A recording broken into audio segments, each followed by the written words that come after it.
Hola gente, bienvenidos a No Sabemos Nada, de donde tenemos el conocimiento aproximado de muchas cosas. Bienvenidos al review full spoilers de X-Men Apocalipsis. Esto va a ser una discusión absolutamente de todos los aspectos que yo creo que deben mencionarse de la película.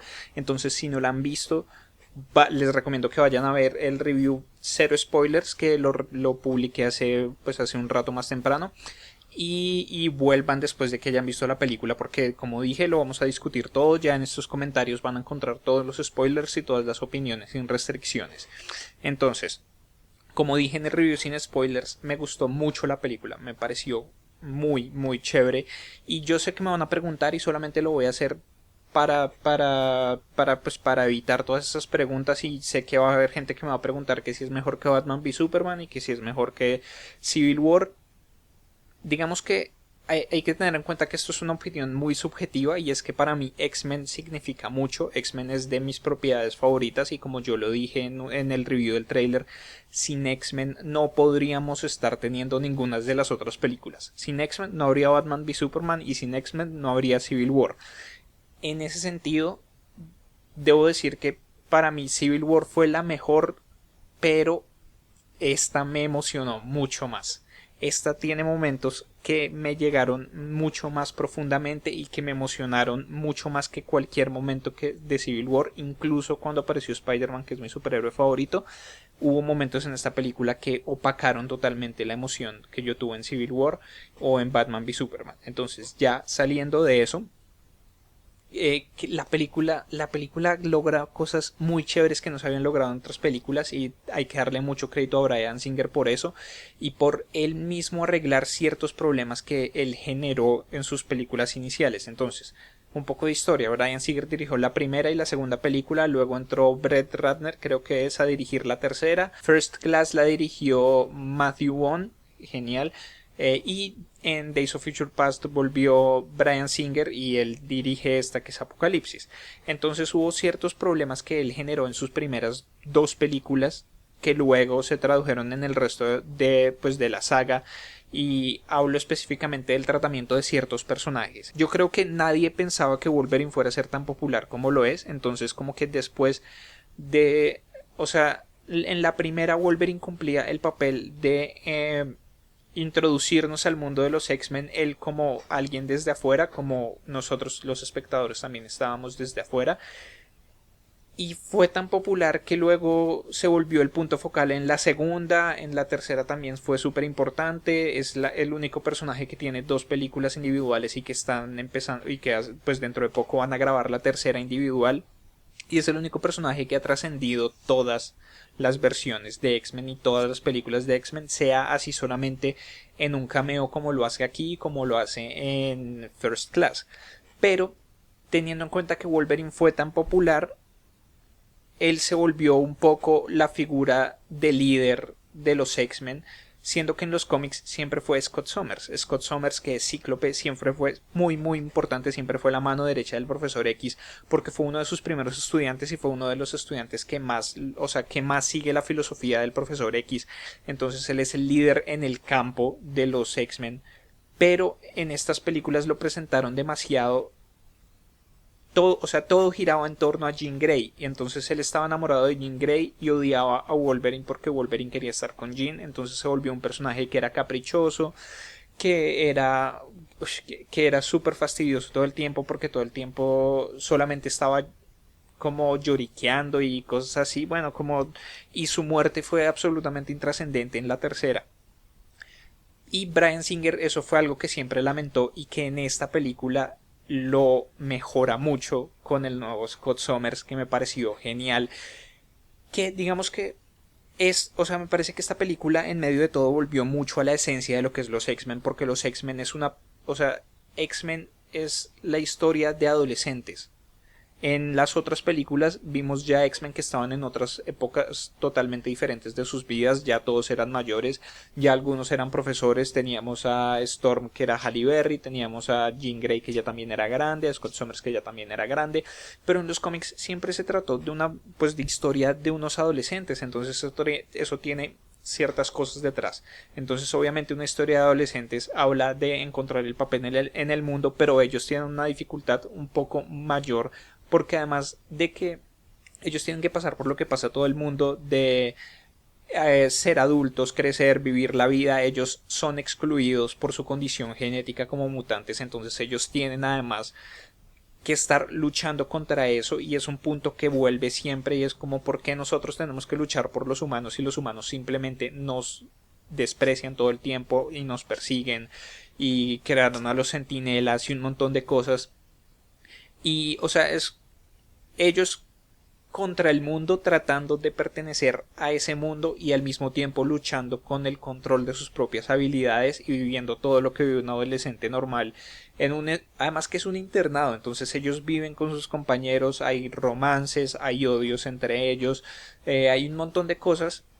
Y me parece que esa es la esencia de los X-Men realmente, y los X-Men brillan mucho más cuando están en esa época, y es descubriéndose a sí mismos, descubriendo su papel con los otros dentro de los X-Men y dentro del mundo. Y me parece que o sea, esta película logró mucho volver a eso, presentándonos de nuevo a pues a varios de los X-Men más importantes en su etapa de adolescentes, como lo son el nuevo Scott Summers, la nueva Jean Grey, que también me pareció genial, el nuevo Nightcrawler.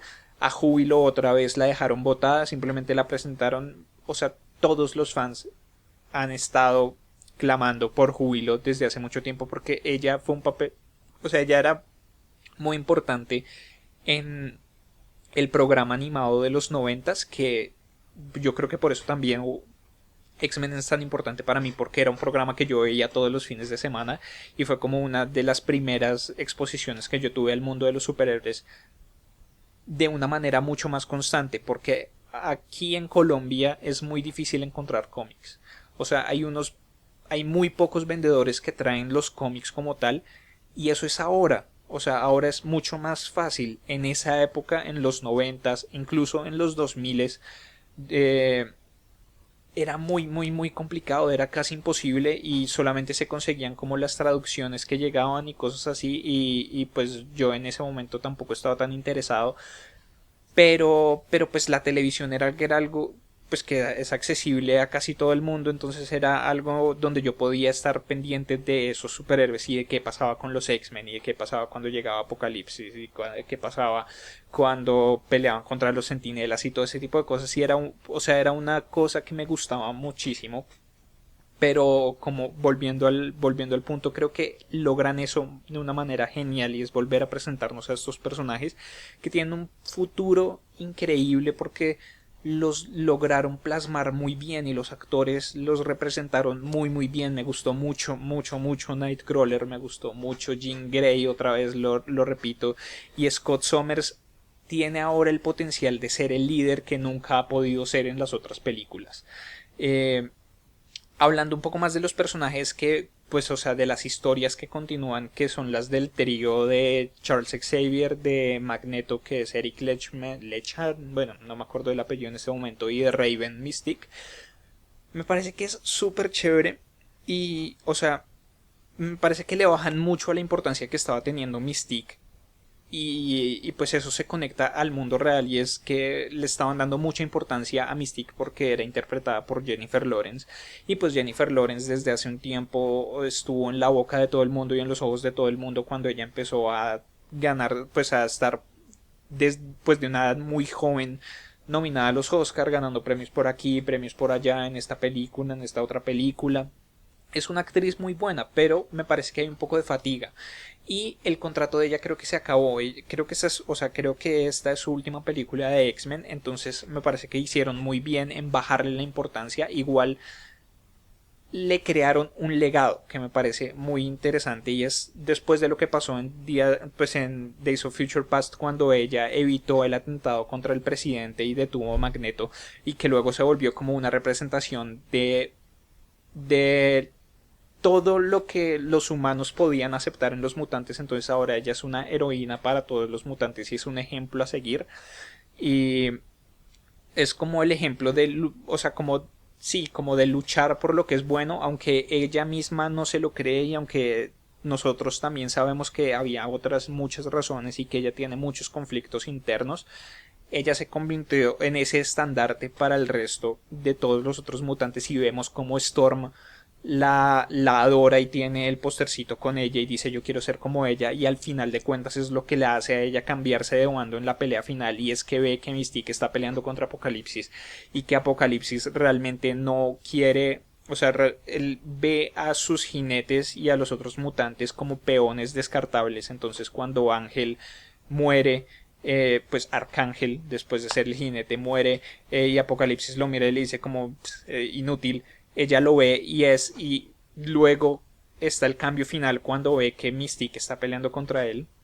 Entonces o sea, ella se convirtió, tiene un legado muy bueno y se convirtió en el líder en esa batalla final de ellos.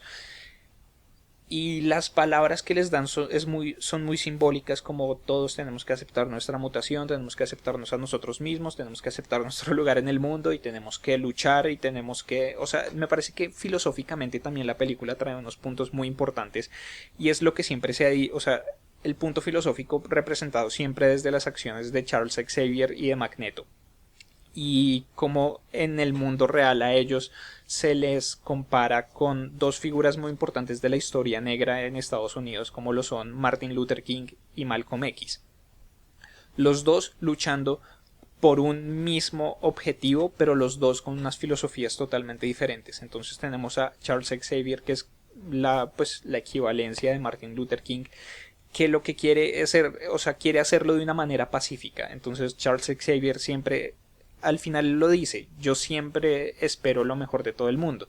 Entonces hay otro diálogo muy genial que lo hace Hank Bestia, que es como, yo creo que hay que esperar siempre lo mejor de todo el mundo, pero prepararse para lo peor.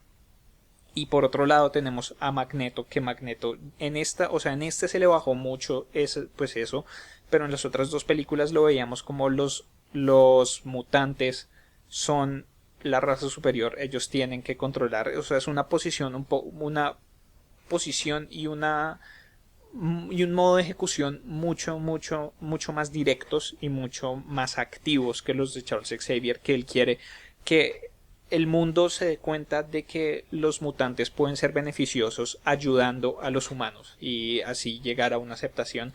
Y es un punto filosófico que es súper interesante y que a lo largo de todas las películas se ha venido desarrollando. Lo que le pasó a Magneto en esta película, o sea, el desarrollo de Magneto me ha parecido súper interesante, porque obviamente en la primera película, pues quiero decir, en la primera de esta trilogía, en First Class, nos encontramos con un Magneto que está totalmente lleno de ira, que está buscando vengar a su familia, luego encuentra un poco de tranquilidad cuando conoce a Charles Xavier y bueno, sucede todo lo que sucede y él al final se separa de él y decide volver como a establecer a los mutantes como una raza superior. En la segunda película nos encontramos con un Magneto absolutamente devastado porque todos sus compañeros fueron asesinados y les hicieron experimentos, y eso fue, o sea, esa fue una escena muy fuerte para mí cuando empezamos a ver como las alas de esta muchacha, o sea, todas esas cosas. Y, o sea, es un personaje que siempre está tratando de salir de la adversidad, pero siempre le están pasando cosas peores. Y en esta película, después de que él ya había decidido integrarse totalmente a la sociedad, se fue a Polonia y se volvió normal y estaba trabajando en una fábrica y tenía una familia y tenía una hija, y lo descubrieron y los mataron. O sea, es muy triste y, o sea, eso es lo que me gusta mucho de los X-Men y es el problema que tengo con el villano, es la humanidad. O sea, me parece que X-Men en medio de todo, a pesar de que nos hablan de personas que, o sea, son más que cualquier otra película de superhéroes de estudio Marvel o de Sony o las de DC, Warner, cualquiera, me parece que esta nos habla más de la humanidad de los personajes.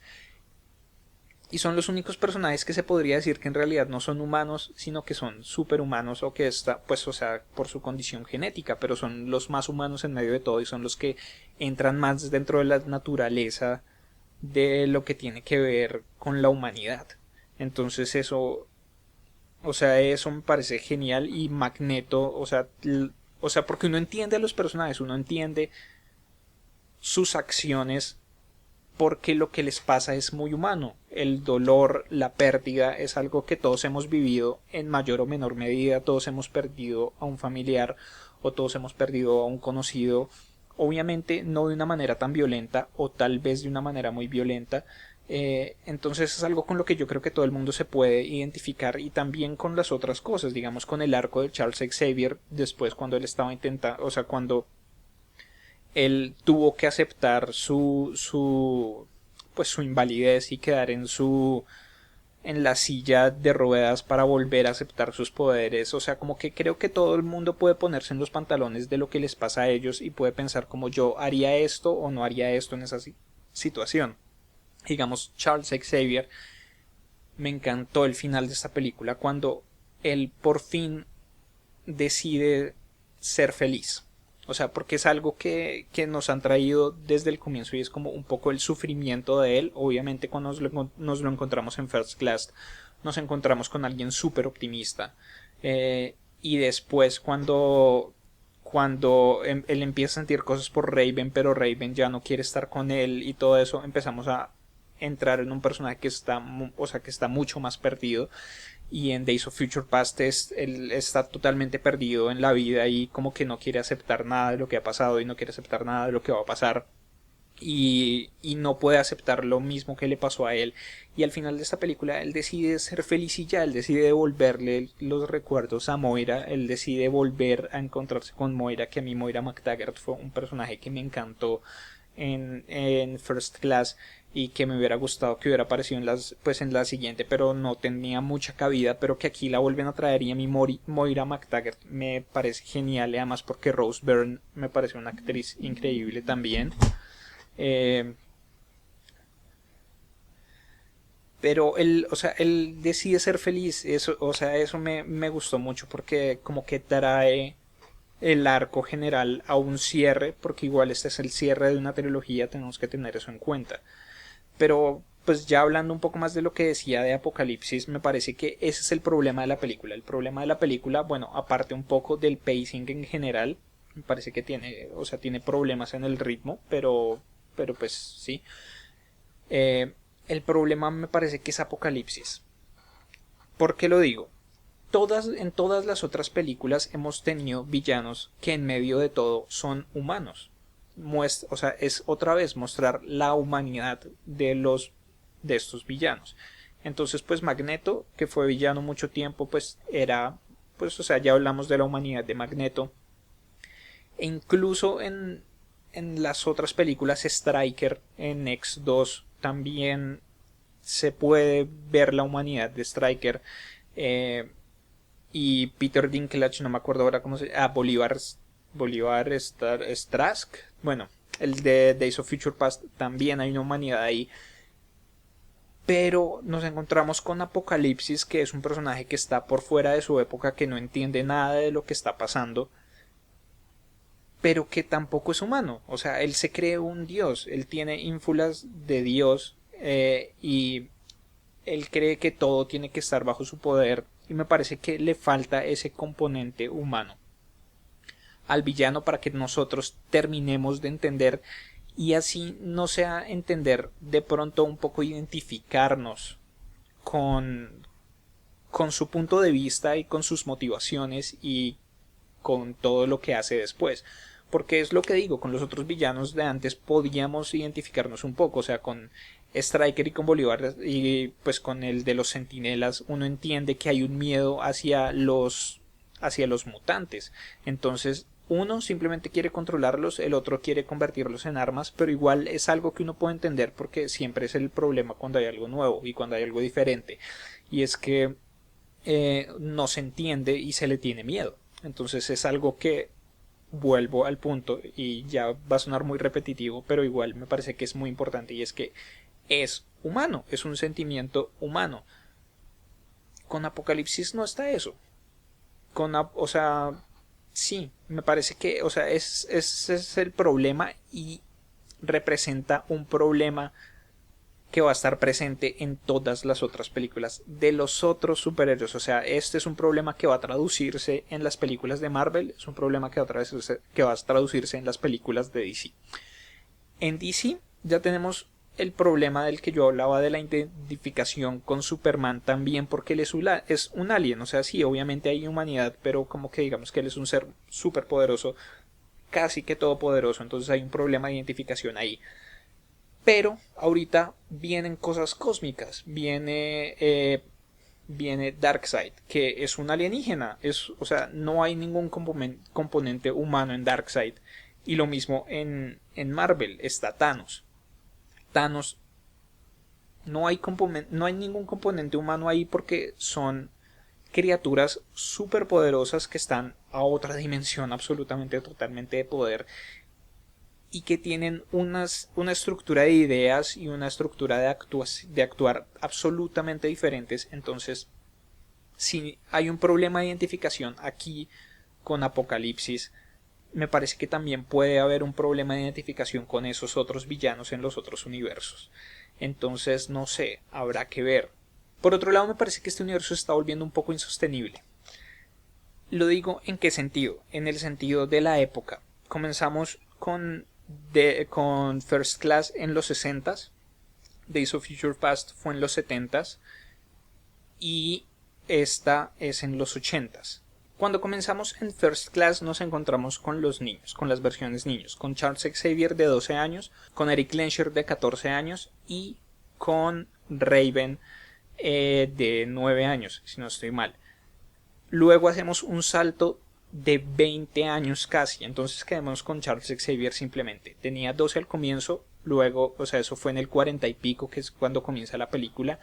En el 60 y pico, que es cuando sucede pues pues los acontecimientos claves de First Class. Si han pasado 20 años, ya tiene 32. Lo que quiere decir que en Days of Future Past tiene 42, si pasaron 10 años. Y en esta él debería tener 52. Magneto debería tener 54. Y Raven debería tener 40 y pico. Entonces, o sea, cada película está separada por 10 años. Pero es insostenible pensar que estos actores tienen esas edades. O sea, ellos deberían estar en sus 50 y nadie en sus 50 se ve así. Entonces, si seguimos, la siguiente película va a estar en los 90, entonces ellos van a estar en sus 60. Si seguimos así, luego la siguiente película va a estar en los 2000, o sea, ellos van a estar en sus 70. Y cuando lleguemos a la época actual, a los 2010, ellos van a estar en sus 80 y en los 2020 ellos van a estar en sus 90. Me parece que o sea, se vuelve insostenible en ese sentido porque esos actores ya no se pueden ver más viejos. O sea, ya luego, entonces, ¿qué toca hacer otro casting o toca ponerles mucho maquillaje para que se vean de la edad que tienen que ser? Y no solamente es el problema de eso, es el problema de los actores nuevos, porque los actores nuevos son aún más jóvenes. Entonces, en esta película, que es en los 80, nos encontramos con un muy buen reparto en estos nuevos mutantes que están o sea, que son menores de 20 años en los 80s, o sea que cuando lleguemos a la época actual ellos van a estar en sus 40s. Y una persona, o sea, por más maquillaje que se le quiera poner a una persona de 20 y pico de años, no puede parecer una persona de 40 o 50 años.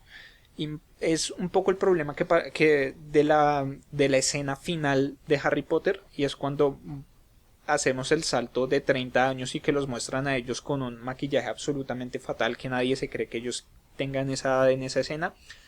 Va a suceder lo mismo, y son actores que son muy buenos y que vale la pena mantenerlos. Y que, o sea, si va a pasar eso, tocaría cambiarlos y no vale la pena cambiarlos.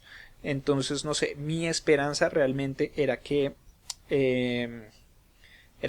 ya que abrieron la puerta al viaje temporal en X-Men Days of Future Past, que hubiera algo, o sea, y la historia de Apocalipsis en los cómics y lo que nos mostraron en la escena después de los créditos está muy ligada, muy ligada al viaje temporal.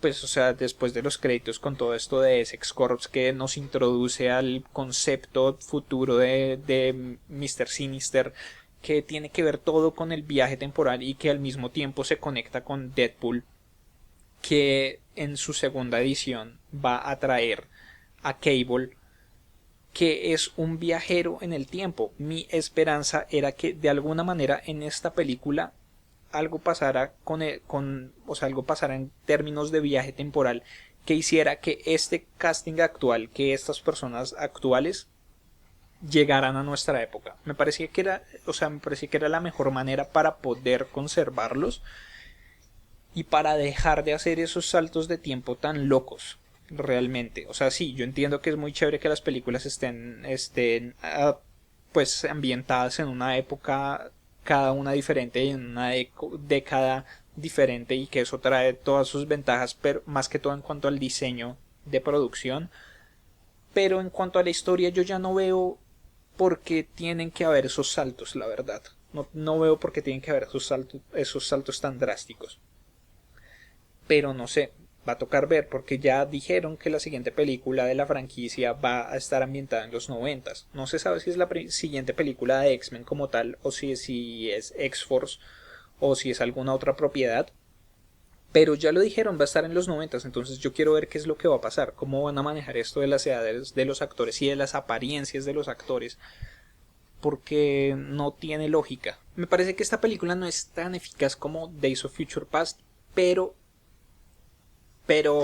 le gana a esa película en cuanto a lo que pone en marcha. Y es lo que decía, o sea, todos los nuevos mutantes me parecen geniales. Pone en marcha la saga del Fénix Oscuro, que es algo que dañaron absolutamente en la tercera de la primera trilogía y que ahorita tiene mucho más potencial.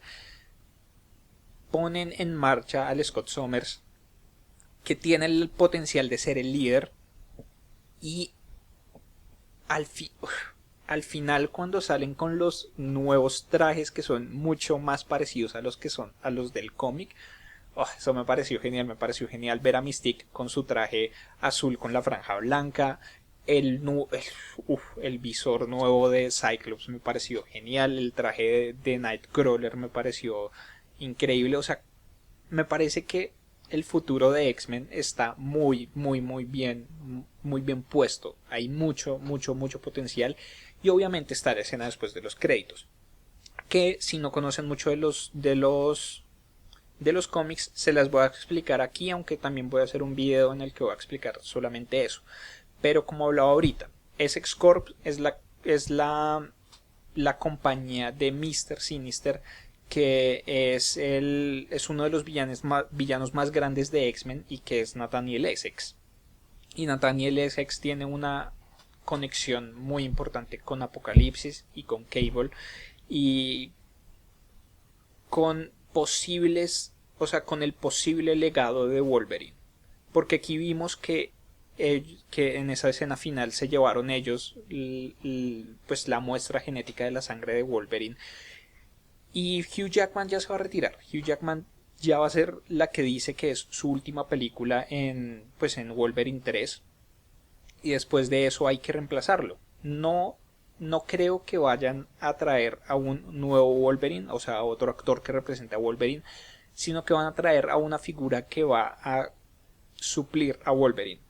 Tenemos varias posibilidades. Él tiene un hijo y y está X-23, que es su versión femenina, pues o sea, para el público en general, digamos que puede ser la versión femenina, que es una muchacha que tiene también las garras retráctiles y que solamente son dos, pero en realidad ella fue producto de un experimento, y ella es básicamente un clon de Wolverine en una manera.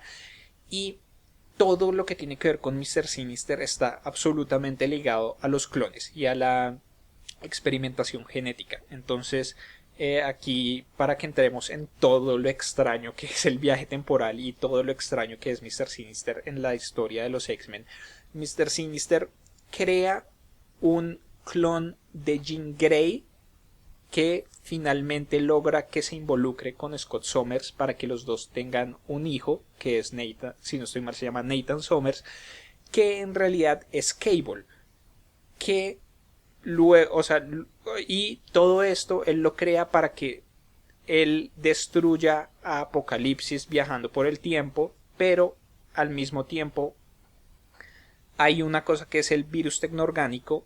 Cable, cuando es bebé, es infectado con el virus tecnoorgánico y luego transportado en el tiempo al futuro, y cuando él crece, él viaja en el tiempo al pasado para tratar de destruir a Apocalipsis antes de que se pueda crear el virus tecnoorgánico, haciendo todo lo contrario, infectándolo con el virus tecnoorgánico, que es lo que hace que Apocalipsis sea el Apocalipsis actual.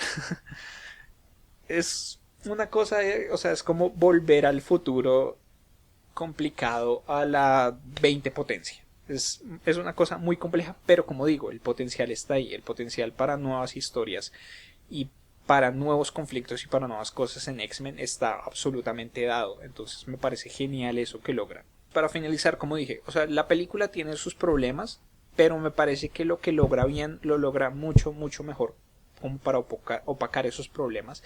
Entonces es una película que me gustó mucho, y la secuencia final de la pelea final cuando libera ella el poder del Fénix, y o sea, esa escena realmente me emocionó demasiado, me quitó la respiración, fue como, o sea, que la película comienza y va subiendo y llega un punto en el que toca un punto más bajo, pero ese final, ese final lo suplió todo. Ese final fue demasiado, demasiado genial. Ese final como que me dejó en un punto muy alto cuando se acabó la película y cuando salí. Entonces como que sí, no, o sea, me pareció genial esta película, me gustó muchísimo.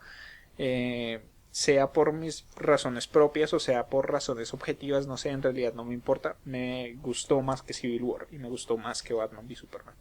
Entonces creo que es eso. Por favor, dejen en los comentarios qué les pareció la película. ¿Están de acuerdo con mis comentarios? ¿No están de acuerdo? ¿Qué les pareció el desarrollo de los personajes? ¿Qué les pareció Apocalipsis? ¿Qué les parecen las nuevas representaciones de estos mutantes? Bueno, en general todo. Dejen sus comentarios abajo y por favor compartan este video con sus amigos y contactos. Denle like. Si son nuevos, por favor suscríbanse al canal y estén pendientes porque la próxima semana voy a hacer el anuncio para que se puedan ganar la primera camiseta oficial del canal, que ya dentro de muy poco van a poder ver el diseño. Síganos en nuestras redes sociales en facebook.com/nosabemosnada4, en Twitter y en Instagram en @nosabemosnada, para poder ver el diseño primero que cualquiera. Entonces así quedamos y nos vemos en una próxima oportunidad. Hasta luego.